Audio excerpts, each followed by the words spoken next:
Genetics Acre Solutions Crop Camp. Today we're at the answer plot site north of Worthington. We're going to plant soybeans. I want to take this opportunity to talk to you guys about the planter and what we all do out here with different planting options. Today I have with me Brian Rook, answer plot crew leader, the South Dakota, Minnesota, North Dakota crew. Let's go on up there and see what he has to show us on the functions and what he all does up here behind the planter.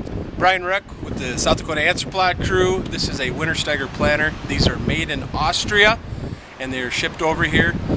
The Land O'Lakes Winfield Solutions Answer Plot system is exclusively planted with Wintersteiger planters. They are they have many functions that enable us to do some unique things in the answer plot.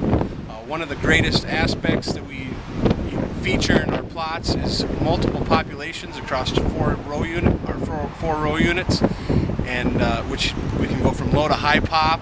This planter is the only one in the industry that enables you to do that. We can go 24 on one row, 30 on another, 36 on another, and then 42 on another. That's what's exclusive in the answer plot system, and no one else does that.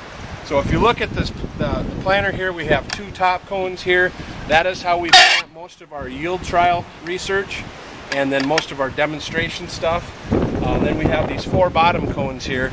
That is where we plant demonstration work, where we need to have each row have a specific hybrid or inbred or something as far as the genetic story is concerned. So we're able to put the inbreds on the outside and then the hybrids on the middle two rows. We can't do that with the top cones.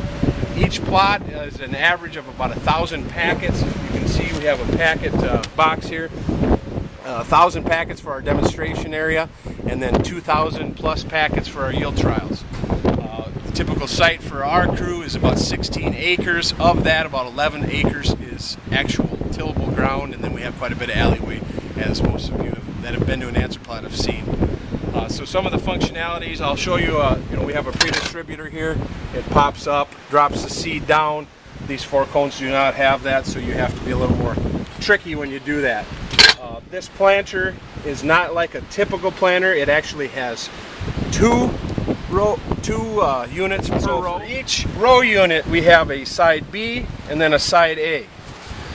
This enables us to go on the fly, and what happens is this side will plant, and then while this one's planting, this side will load. When this one's planting, it'll evacuate the seed and put it into evacuation units.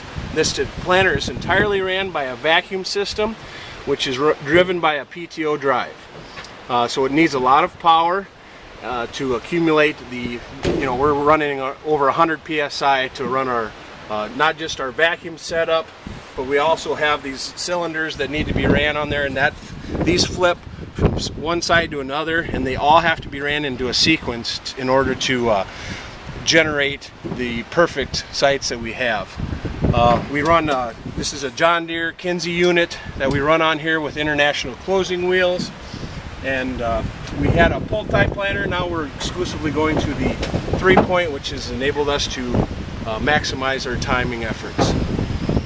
Now that you know about the planter, let's get this thing in action and go out to the field.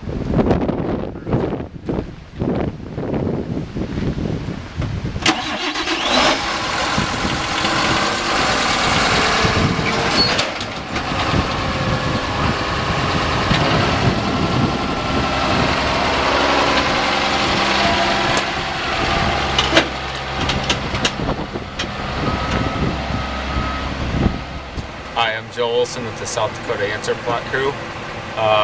Just going to take a couple minutes to buzz you through what's going on in the cab of our planter tractor. Right here we have our Trimble FMD. This is the brains basically of our GPS system. It's used for auto steer, and also we use it to trip our planter so that we have accurate alleyways. It also runs our Easy Boom, which controls our fertilizer or insecticide applications, and we use a mapping system to do coverages so that we only place product where we want it. And right here you can see a switch where we select either fertilizer or Gandy for insecticide. We can only do one product at a time currently.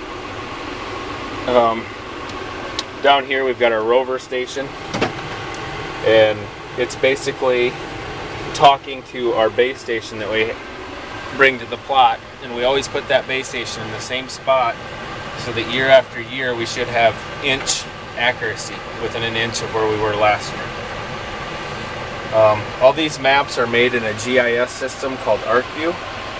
We make them during the winter, and they'll have all of the plot numbers and pass numbers that will match the seed packets that Brian's dumping back on the planter, so that we can always talk via our headsets and make sure that we're in the right spot and dumping the right packets in the right places. So